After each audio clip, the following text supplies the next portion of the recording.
Pemirsa, harga minyak terkoreksi pada Kamis seiring meningkatnya kekhawatiran pasar terhadap potensi kelebihan pasokan serta melemahnya permintaan di Amerika yang merupakan konsumen minyak terbesar di dunia. Minyak mentah berjangka Brent ditutup turun 0,22% menjadi 63,38 dolar per barrel. Minyak mentah berjangka West Texas Intermediate terkoreksi 0,29% ke posisi 59,43 dolar per barrel, di mana penurunan harga minyak ini memperpanjang tren pelemahan selama 3 bulan berturut-turut hingga Oktober, dipicu kekhawatiran akan kelebihan pasokan global. Kondisi ini terjadi di tengah peningkatan produksi oleh OPEC Plus serta masih melonjaknya output dari produsen non-OPEC. Dari sisi permintaan, ini prospeknya juga dinilai lebih lemah dari perkiraan sebelumnya. Berdasarkan catatan JP Morgan, hingga 4 November permintaan minyak global hanya naik 850 ribu barrel per hari, lebih rendah dari proyeksi awal sebesar 900 ribu barrel per hari.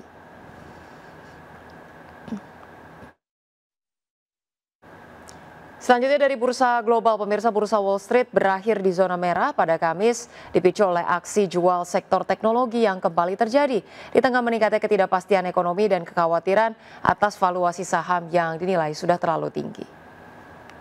Pada penutupan perdagangan Kamis, indeks Dow Jones Industrial Average ditutup turun 0,84% ke level 46.912. Indeks S&P 500 merosot 1,12% ke posisi 6.720 dan indeks Nasdaq Composite anjlok 1,9% ke level 23.053. Sementara itu dari Eropa, pemirsa, bursa ekuitas Eropa merosot pada Kamis, tertekan penurunan tajam saham teknologi, sementara investor mencermati hasil laporan keuangan yang variatif serta data ekonomi utama yang mengecewakan. Indeks Stoxx 600 ditutup turun 0,7% ke level 567,9.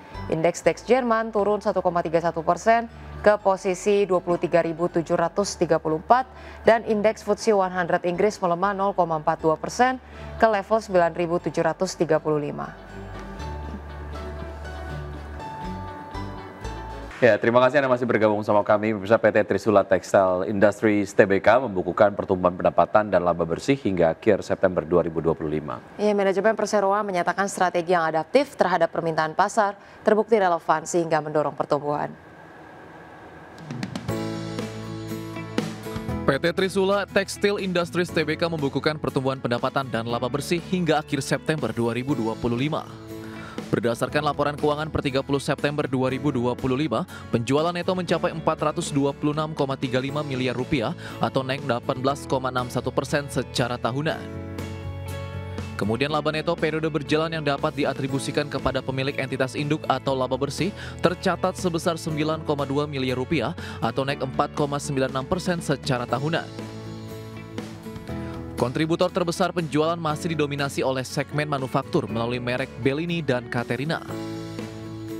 Perseroan mencatat kenaikan signifikan pada segmen seragam didukung dari meningkatnya permintaan dari pelanggan korporasi maupun institusi terutama untuk kebutuhan pengadaan seragam baru. Manajemen Perseroan menyatakan strategi yang adaptif terhadap permintaan pasar terbukti relevan sehingga mendorong pertumbuhan. Di samping itu, industri tekstil secara keseluruhan juga menunjukkan perbaikan. Selanjutnya, untuk meraih pertumbuhan yang telah ditetapkan, Perseroan gencar memperluas pasar retail melalui penambahan outlet di wilayah-wilayah potensial. Berbagai sumber IDX Channel. Pemirsa, emiten grup Salim PT Indo Retail Makmur International Tbk memperoleh fasilitas pinjaman dari Bank Mandiri senilai maksimal 450 miliar rupiah untuk memperkuat arus kas dan kebutuhan investasi perseroan serta entitas anak. Ya, adapun fasilitas pinjaman tersebut memiliki limit maksimal 450 miliar rupiah yang terbagi ke dalam 2 tranche, masing-masing senilai 225 miliar rupiah. Tranche pertama memiliki jangka waktu 5 tahun, sementara tranche kedua berlaku selama 7 tahun sejak penandatanganan perjanjian kredit.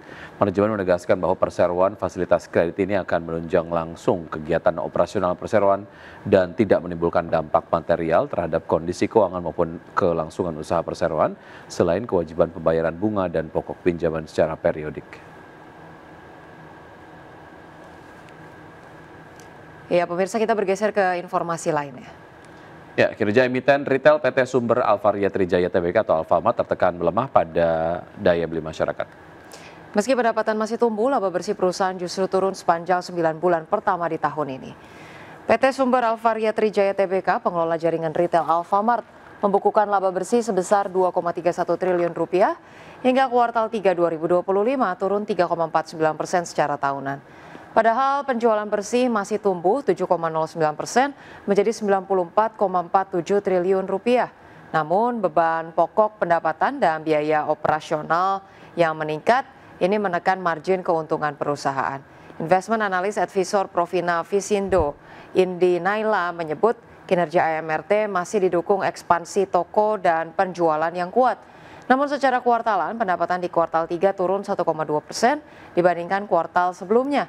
Penurunan terjadi karena melemahnya daya beli serta normalisasi pasca momen Ramadan dan Lebaran. Pemirsa, Gubernur Bank of England Andrew Bailey mengungkapkan kemungkinan adanya gelembung atau bubble yang dipicu oleh kecerdasan buatan di pasar. Bailey mengatakan ada ketidakpastian seputar imbal hasil AI di masa depan yang membuat pasar ekuitas rentan terhadap koreksi jika ekspektasi seputar dampak AI menjadi kurang optimis. Gubernur Bank of England Andrew Bailey mengungkapkan kemungkinan adanya gelembung atau bubble yang dipicu oleh kecerdasan buatan di pasar terlepas dari peningkatan produktivitas yang besar yang kemungkinan akan dihasilkan oleh teknologi tersebut.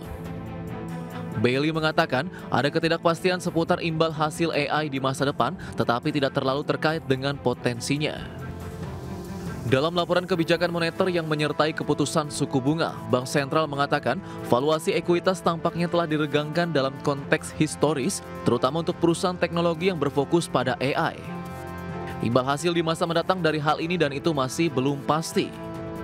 Hal itu membuat pasar ekuitas rentan terhadap koreksi jika ekspektasi seputar dampak AI menjadi kurang optimis, yang menyatakan bahwa penurunan permintaan global yang diakibatkannya dapat mengurangi tekanan inflasi di Inggris. Pernyataan Gubernur Bank of England tersebut disampaikan usai Bank Sentral memutuskan untuk mempertahankan suku bunga tidak berubah di level 4% pada periode November 2025. Meski ada kecenderungan dovish, Bank of England menekankan bahwa setiap pemotongan suku bunga di masa depan akan bersifat bertahap dan bergantung pada data. Perakhiran terbaru Bank Sentral menunjukkan pertumbuhan produk domestik bruto yang lesu hingga akhir tahun dengan pengeluaran rumah tangga terhambat oleh biaya pinjaman yang tinggi dan rasio tabungan yang tinggi. Berbagai sumber IDX Channel.